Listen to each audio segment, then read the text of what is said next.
From the historic campus of Hillsdale College in Hillsdale, Michigan, where the good, the true, and the beautiful are taught, nurtured, and honored, this is the Radio Free Hillsdale Hour, bringing the activity and education of the college to listeners across the country. Randy Weingarten, the head of the second biggest teachers union, saying that she wanted schools to open when she got to rewrite CDC policy to keep schools closed. And this happened in winter of 2021. She tried to keep schools closed even longer. The rewrite, it kills me, and I hope that people see through it. This is your host, Scot Bertram, and that's Karol Markowicz, columnist for the New York Post, frequent writer for Fox News Opinion, and also co-author of the best-selling book, Stolen Youth: How Radicals Are Erasing Innocence and Indoctrinating a Generation.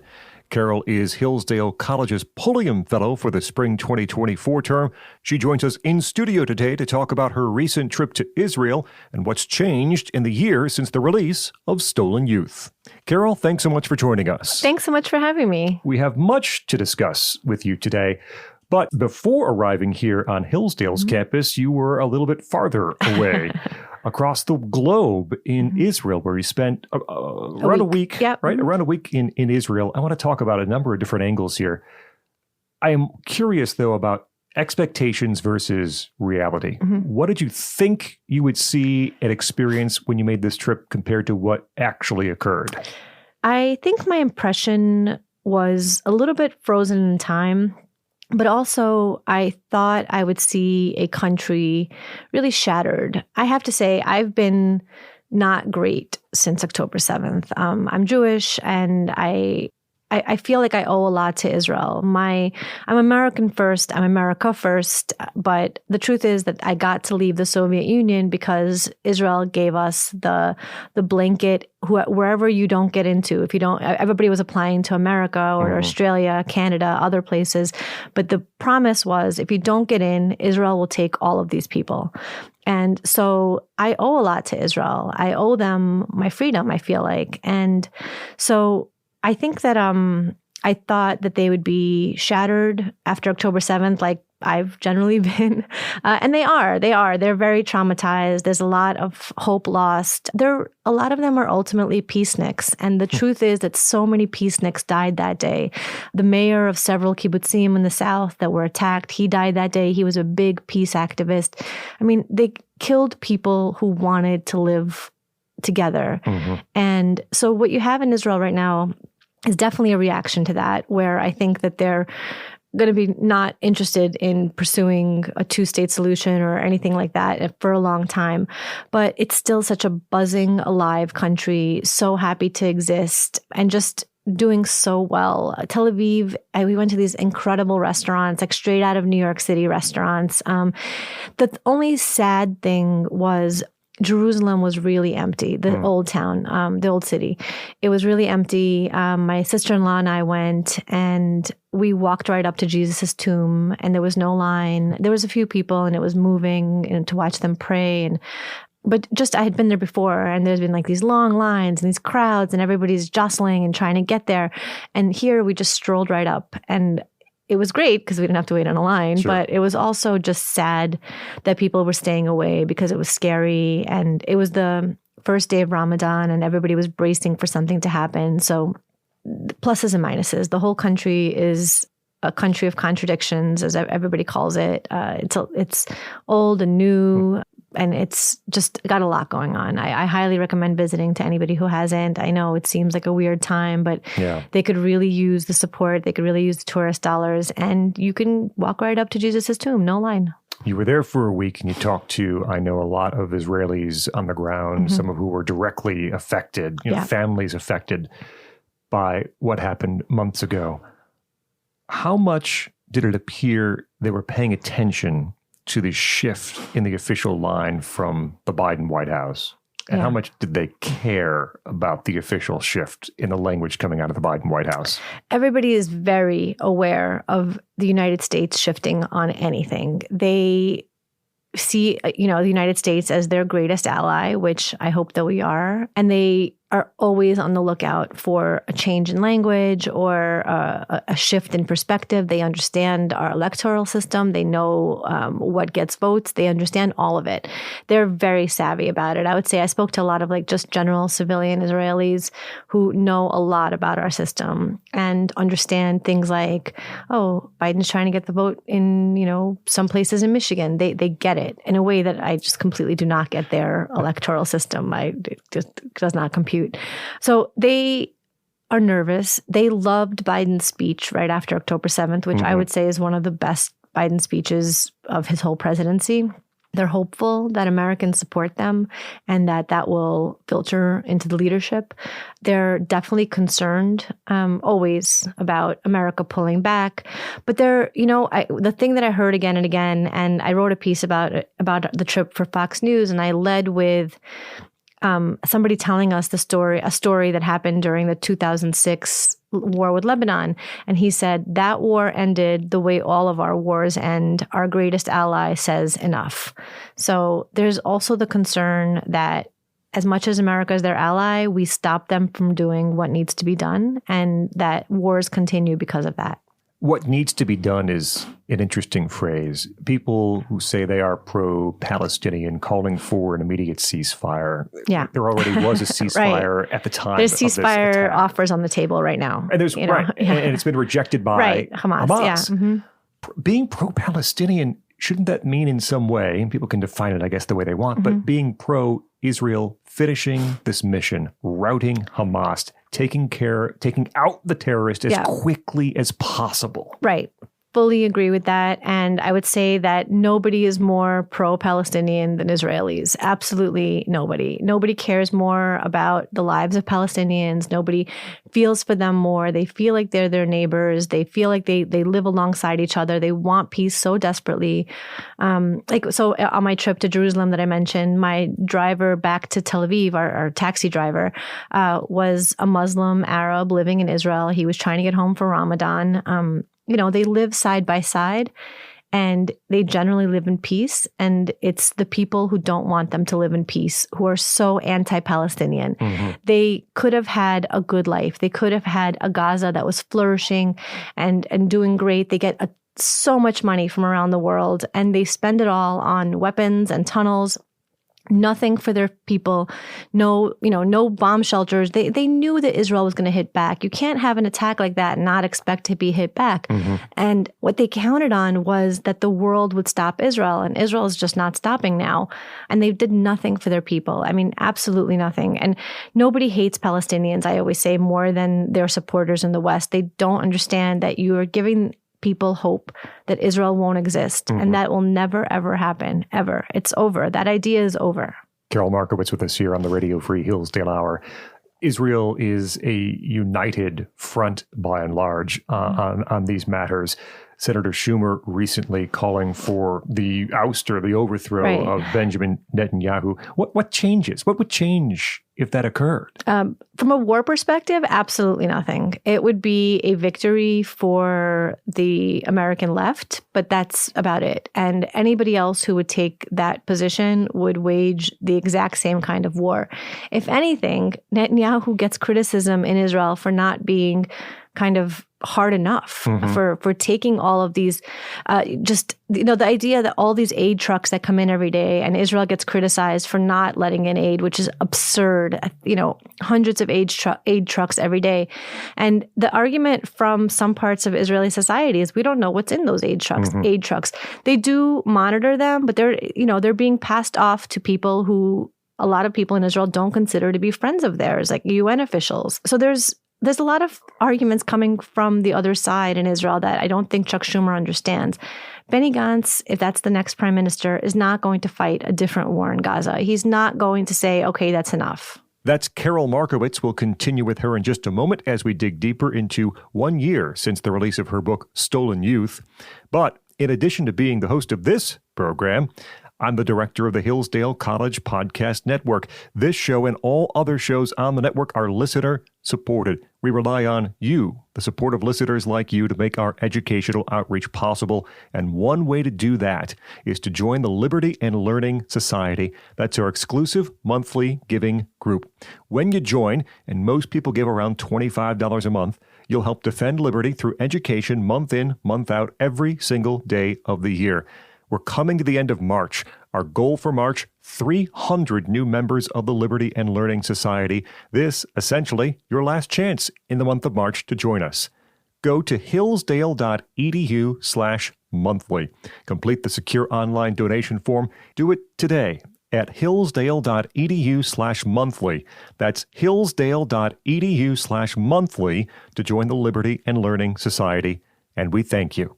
We continue now with Karol Markowicz. She is columnist with the New York Post, also the co-author of Stolen Youth, How Radicals Are Erasing Innocence and Indoctrinating a Generation, along with Bethany Mandel on Hillsdale's campus as our Pulliam Fellow for the spring 2024. Stolen Youth, great book, bestseller, now about a year old, and so much changes in 12 months. Is there anything that you've seen over the past year that you think gives you cause for more optimism than perhaps you had in March of 2023? Absolutely. I think that the last year has been a pushback by parents, by sane people in society who saw things exposed to them. I'd like to say that Stolen Youth exposed it to them. Maybe it did. Maybe it was other stories, etc.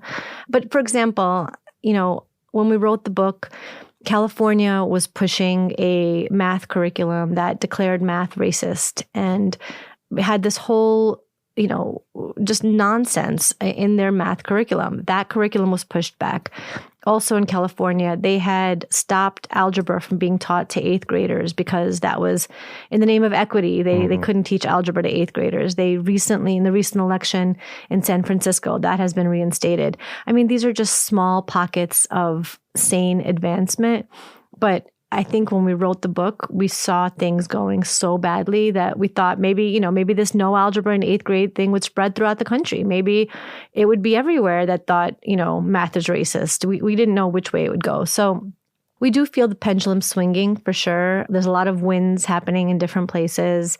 And I hope that those wins continue because we're just really at the start of beating back an ideological capture that went on for decades while the rest of us kind of didn't pay attention to it. Dennis Prager has a question that he asks parents with adult children. And he says, what's your batting average?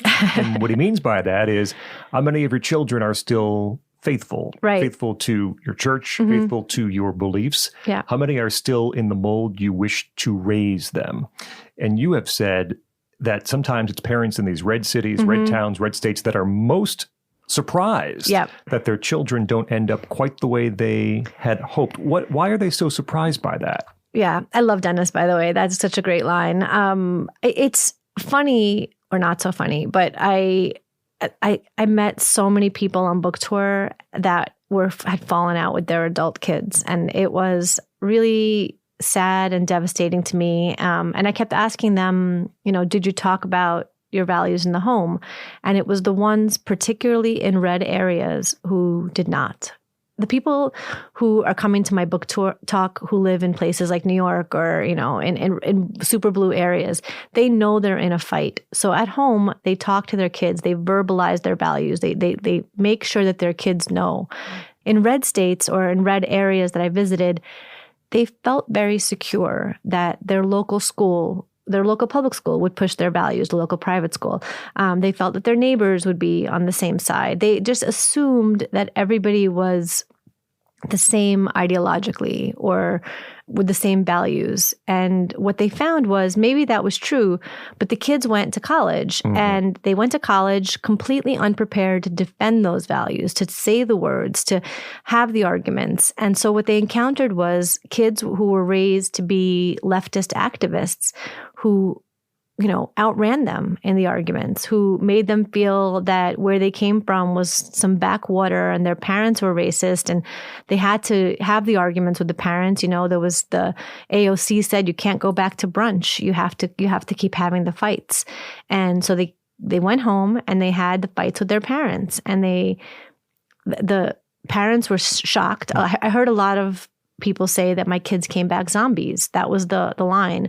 And they were really surprised that had happened. They thought that they had given them the upbringing that would prevent that. But again, they had never taught them the words. They had never said the word that kids need to hear. They never explained the arguments that they would encounter. They just assumed that they had done enough. And I don't think that they had. A great example of this, and I don't know the background, but billionaire Bill Ackman said that his daughter came back from Harvard a communist. How does that happen? I don't know what my kids will be. I don't know. I can tell you they won't be communists.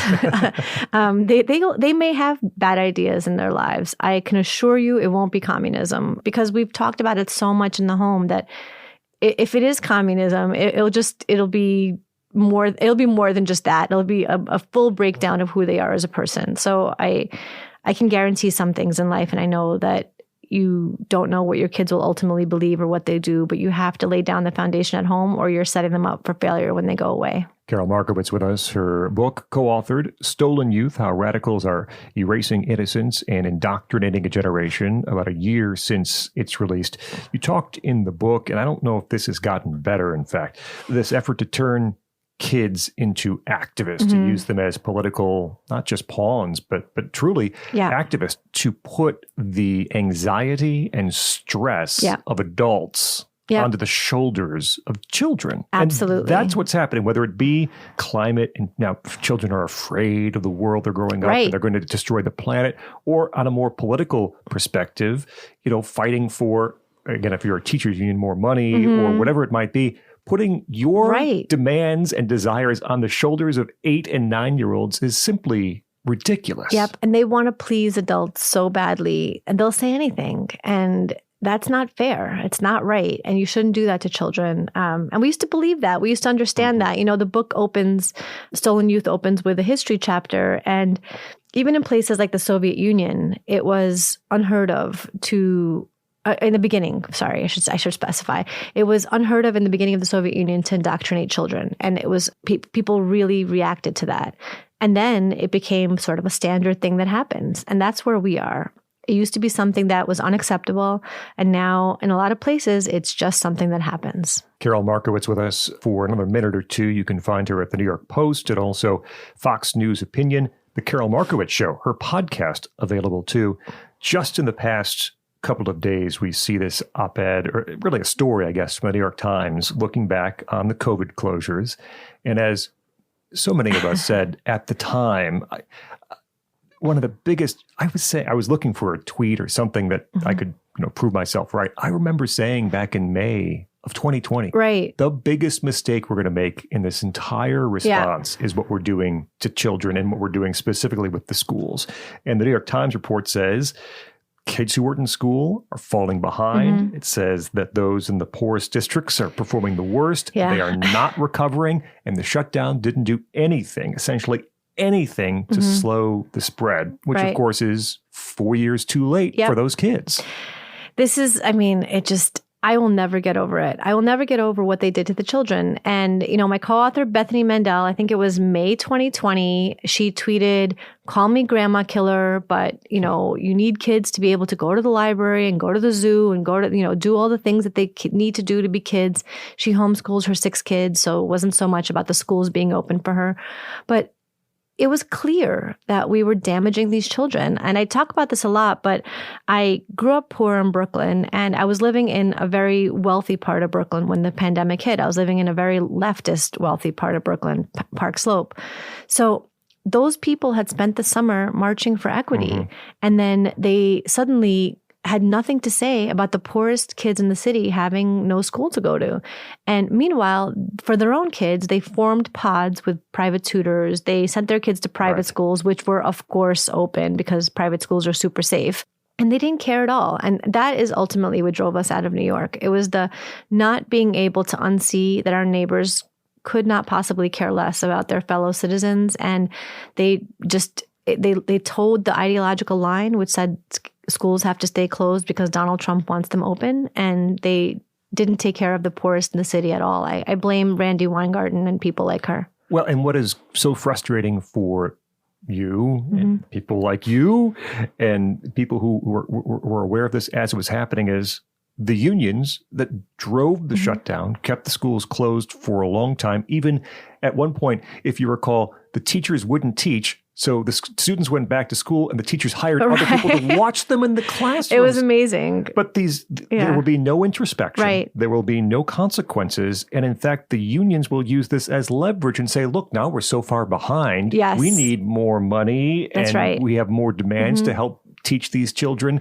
all they've lost. Yeah, the rewrite is so galling. Randy Weingarten, the head of the biggest teachers unions or second biggest teachers union, saying that she wanted schools to open when she got to rewrite CDC policy to keep schools closed. And this happened in winter of 2021, not spring of 2020, not even fall of 2020, winter 2021. She tried to keep schools closed even longer. So the rewrite is just... it kills me, and I hope that people see through it because this might not be our last pandemic. COVID-32 might be right around the corner, and we need to have learned some really important lessons from this. But yeah, the people babysitting the kids in the school, really, that stuff like that, was so anti-science. Obviously, the private schools being open, but I have to just add one more thing. New York celebrated itself because they opened schools in fall of 2020. Now, first of all, they opened like a month late, but they opened it part-time, and it was called hybrid. And so my boys went to school 2 days a week, 1 week, and 3 days a week the next week. And it turns out that was the absolute most effective way to spread COVID. Right. It turned out that was the worst possible way to open schools. Either open them or don't open them. But this half thing spread COVID the most because where were the kids on the other days? They weren't with the same group of people they would have been in school with. They were home or, with caretakers or spread out throughout the city. None of it worked. All of it was terrible. I hope we learn our lesson. Karol Markowicz, columnist with the New York Post, Fox News Opinion, co-author of the book Stolen Youth, How Radicals Are Erasing Innocence and Indoctrinating a Generation, and host of the Karol Markowicz Show podcast, which you can find wherever you find your audio, and our Pulliam Fellow here at Hillsdale College in the spring of 2024. Karol, also on Twitter, X, at Karol, Karol. Karol, thanks so much for joining us here on the Radio Free Hillsdale Hour. Thank you. Up next, Dr. Richard Samuelson, Associate Professor of Government at Hillsdale's Washington, D.C. campus, will tell us all about John Quincy Adams. I'm Scot Bertram. This is the Radio Free Hillsdale Hour.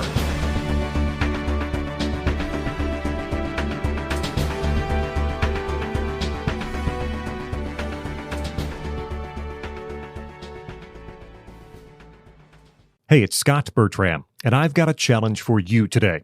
Become a better educated American citizen. And to help you do just that, we at Hillsdale College have our free online courses available for all who wish to learn.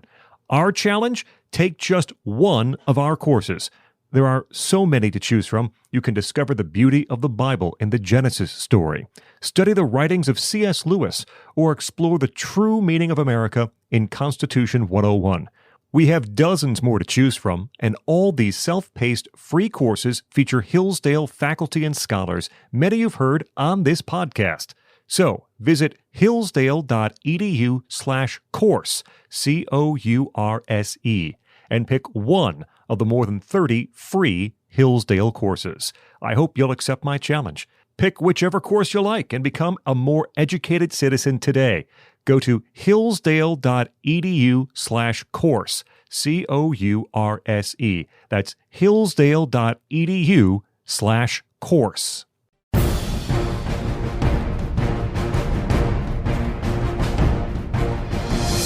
Welcome back to the Radio Free Hillsdale Hour. I'm Scot Bertram.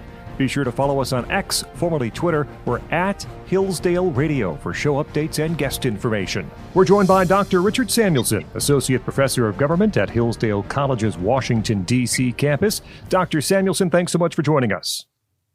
Well, thank you for having me. It's great to be here. Talking today, giving our listeners a biographical sketch on John Quincy Adams. As we begin, briefly tell us, who was John Quincy Adams and a little about his pre-politics background?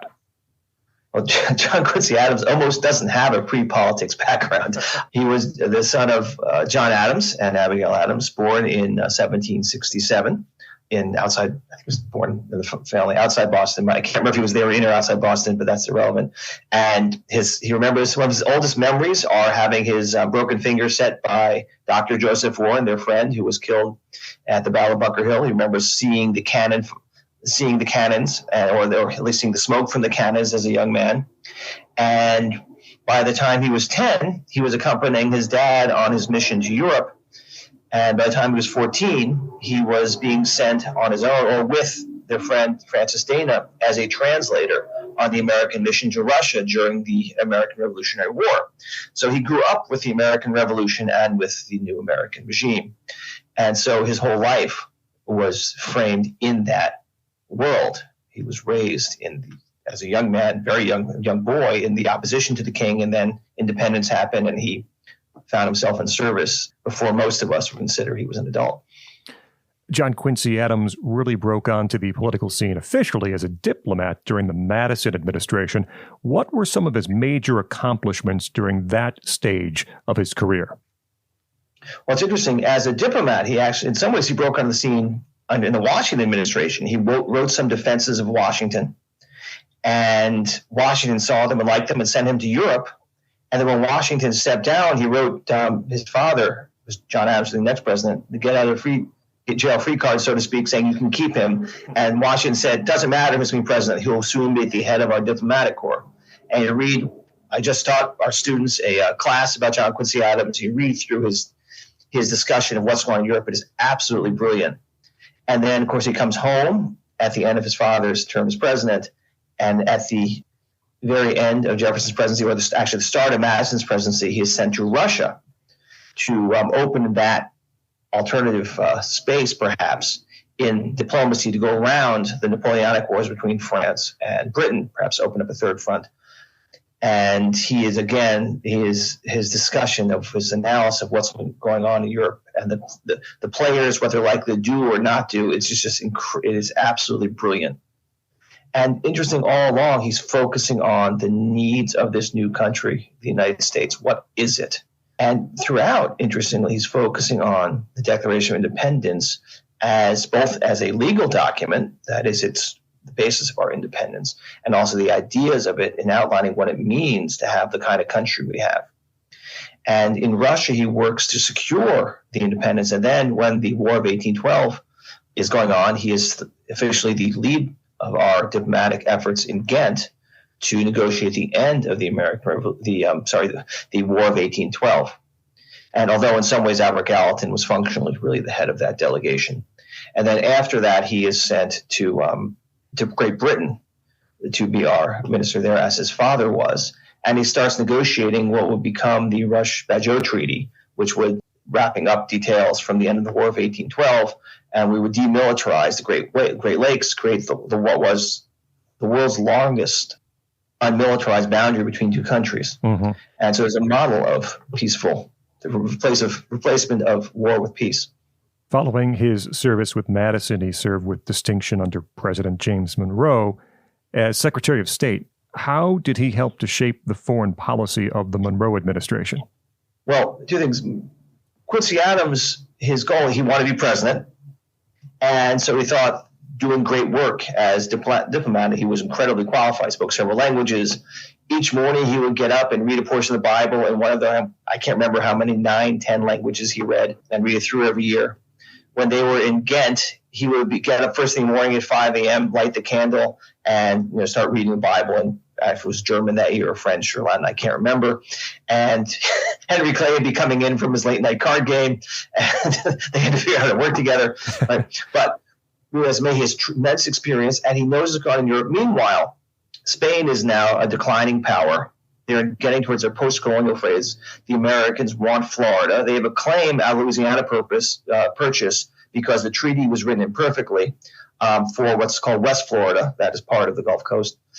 And they want the rest of it. And Spain is essentially, he argues, forfeit of sovereignty. That is, they cannot keep Indians from crossing into Georgia and attacking Americans. So finally, Andrew Jackson actually violates direct order, crosses into Florida, And then he court-martials and hangs two British agents who he says probably correctly were actually supplying arms to the Indians. It's not entirely certain.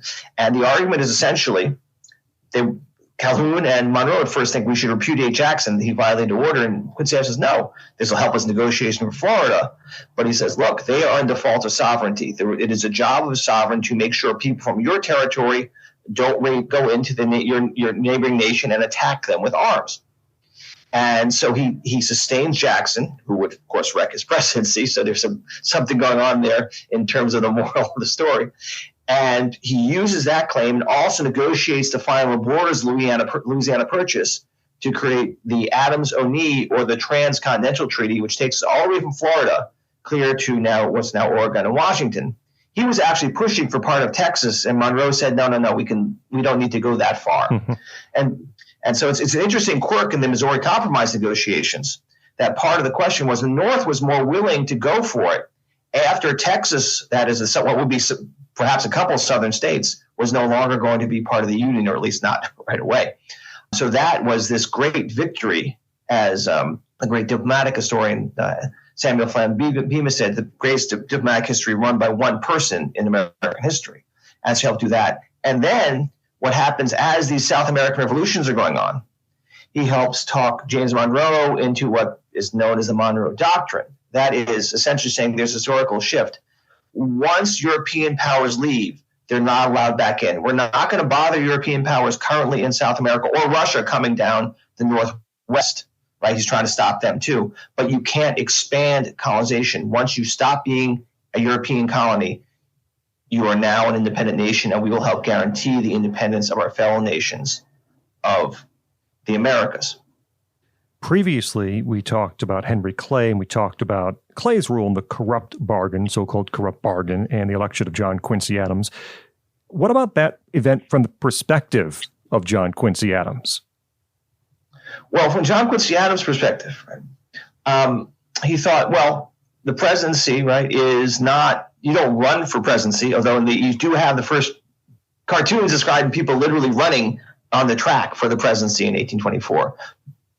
One stands for office, and one is elected if the people deem that person worthy of office. So Quincy Adams had that view, and there's a legal process, and he came out victorious. Though it's not clear, presumably there was some discussion with Clay at some point in time, we don't have a record of it. But again, it seemed to John Quincy Adams that Clay is a very reasonable choice to be Secretary of State. He helps balance a ticket. Clay is a very important political leader, and that's balance ticket, balance the administration, and he's going to have to. And Clay is very capable to be a good Secretary of State. But so from his perspective, there wasn't any corruption involved. But the second thing is, though, he also in some ways overcompensates in order to prove he's not being political. He goes so far as to not fire people in his own administration who are working for Andrew Jackson, unless they're guilty of outright corruption, unless he can prove it. And there's some suspicion in some cases, but no outright proof. So I think the Postmaster General which has the biggest patronage office in Washington, D.C., then he is actually appointing people friendly to Jackson in order to help facilitate Jackson's election in 28. But without hard proof of corruption, Quincy Adams will not fire him. And a president can't afford to be that anti-political. It's just not a functional way to be. How would you rate John Quincy Adams as president? What were some of his major accomplishments while in office, and perhaps what did he set out to do that he was not able to accomplish during his time? He had tremendous ambitions, right? He and Henry Clay both agreed on what Clay called the American system, and very little of that got through. And they did get some canals. Adams got a great speech at the dedication of the C&O Canal. And it's a very funny story. He was supposed to dig the ceremonial first bit of earth, but he hits very hard dirt or a root. I think he hits a root, and he keeps trying to get dirt out, and he can't. Takes off his jacket. He's huffing and puffing until finally he gets some dirt out of the ground for the ceremonial first dig. It's kind of a metaphor for his presidency. They get some of these internal improvement projects through.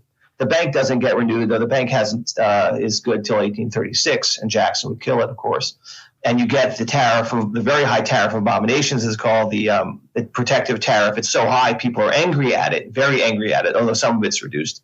They get some of that. And also he and Henry Clay do have some successful work with the newly freed nations of South and Central America, although the effort to go to the Congress of these nations was heavily delayed by Southerners, and there's not much comes out of that. But you have to remember how great his ambition was. He wanted to be remembered as president at the level of George Washington, and that just did not happen. And the other thing is, he went too far in his notion that once you're elected, you do the job, and then people can decide they like you or not, as opposed to the ongoing negotiation with the people.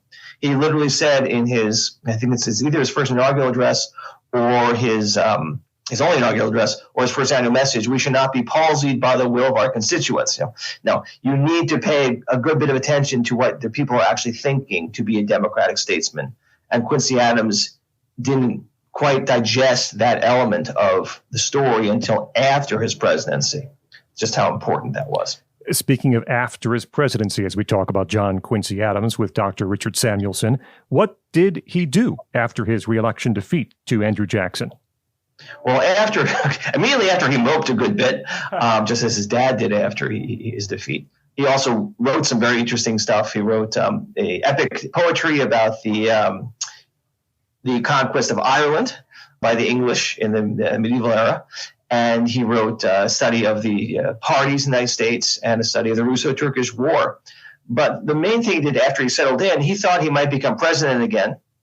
He was hoping to rejoin the House, his district sent to the House. He thought he could use that as a springboard to the presidency, which never happened. Once he realized he wasn't going to be president, he really settled in and became one of our great congressmen. In some ways, he was born to that role. He became a master of parliamentary rules and used them to his advantage. And most famously, he used this to fight against slavery.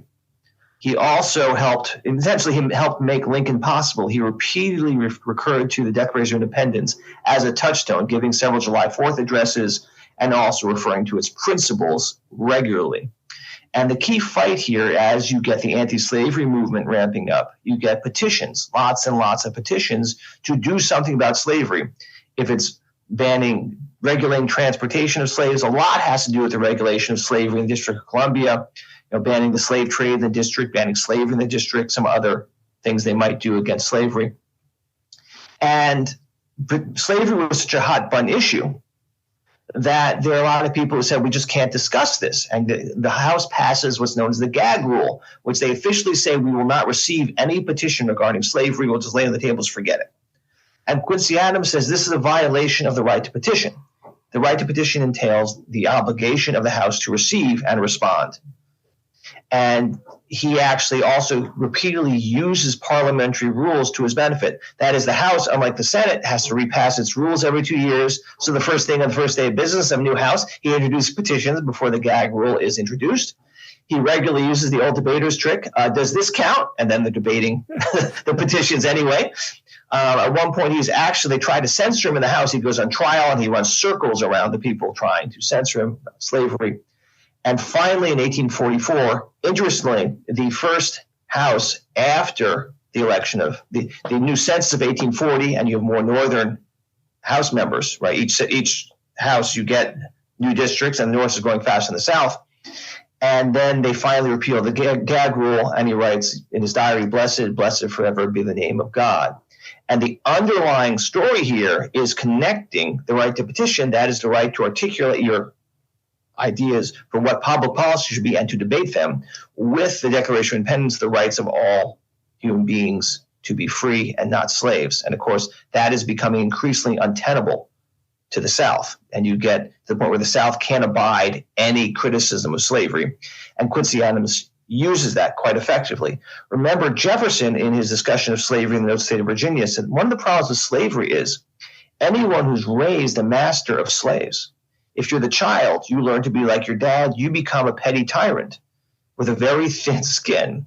And Quincy Adams uses that to play the picador at the slavers, at the pro-slavery North, the increasingly pro-slavery South, in order to teach the North that at some point in time you will no longer be able to compromise with the South. And in American pop culture, this side of Quincy Adams' career is perhaps most famous from the movie Amistad from about 30 years ago now, where he is brought in on the Supreme Court appeal of the slaves who literally exercised their rights as articulated in the Declaration of Independence to declare themselves free from slavery, free themselves on a slave ship at sea in international waters, land in Connecticut, and then petition to maintain their freedom. And Quincy Adams is one of those who argue successfully for their freedom at the Supreme Court. So he used that office to help make anti-slavery fundamental to the understanding of the American regime, at least in the North. What would you describe as John Quincy Adams' greatest legacy through his long career, and why should we perhaps be thinking about him during today's times? Well, he has two legacies, right? One is as one of our greatest, perhaps our greatest diplomat, right? He had long experience and he was very wise, very learned. He understood how diplomacy worked. He understood the players, and it's very hard to be a good diplomat. The other thing is, though, maybe it makes you a little bit outside. To be a good diplomat, truly to understand other people, you have to see your country as if from the outside. And maybe that's why he was less able as a president to kind of work inside the political system. Although he goes all the way into the House, he can. So one thing is his diplomacy helps make us a continental union. That is, to be united and free. There's a recent book by, now not quite so recent, by Niall Hendrickson called Peace Pact. That is, if we keep the union together, we can be free and therefore have a more free government, right? If we fall apart into two or more states or confederacies, we will have borders and therefore wars, and war would justify a bigger state and more intrusive state, as wars tend to do and have across European history. So one is as a diplomat and as a devotee of the union, to keep the union together in a dangerous world. The United States is independent. Famously, his 1821 July 4th address, the middle of which he actually literally reads the Declaration of Independence. He said, "We go not abroad as sorts of monsters to destroy." That does not mean, of course, I'm editorial. There are not monsters abroad. That's important to note. And as president, he says, well, even he was one of the people Washington was listening to writing his farewell address, as Bemis notes. But in his own presidency, he says, look, Washington's advice about staying away from Europe, that's to a degree, that's an advice of an age. As America's growing up, and now we have the post-colonial situation in Central South America, we do have permanent interests. So it's not simply isolationist versus engagement. Those terms aren't useful. It's how you engage, how you protect the independence of the United States. That's one. And two is his anti-slavery legacy in the House. That is, America is a nation founded on the principles articulated in the Declaration of Independence. And those have implications for the kind of political system we have. That is, the Constitution must be interpreted in light of the principles of 1776. They are, after all, the very principles that justified the people ratifying the Constitution. If we didn't have those principles in the Revolution, we would not have ratified the Constitution. We would not have needed to. We would not have recognized that's how you create a new regime. And so making the principles that all men are created equal, endowed by the Creator with certain inalienable rights, and putting them at the heart of our system and connecting that to the democratic process, that is also part of his legacy. Dr. Richard Samuelson, Associate Professor of Government at Hillsdale College's Washington, D.C. campus, as we talk about the life career of John Quincy Adams. Dr. Samuelson, thanks so much for joining us here on the Radio Free Hillsdale Hour. Thank you very much, Scott. That will wrap up this edition of the Radio Free Hillsdale Hour. Our thanks to Karol Markowicz on campus as Hillsdale's Pulliam Fellow for the spring 2024 term, and Dr. Richard Samuelson from Hillsdale in D.C. The Radio Free Hillsdale Hour is recorded at the studios of WRFH, the student-run radio station at Hillsdale College. Remember, you can hear new episodes every week on this station. You also can find extended versions of some of our interviews or listen anytime to the podcast. Find it at podcast.hillsdale.edu or wherever you get your audio. The assistant producer of the program is Sam Lair. Until next week, I'm Scot Bertram, and this has been the Radio Free Hillsdale Hour.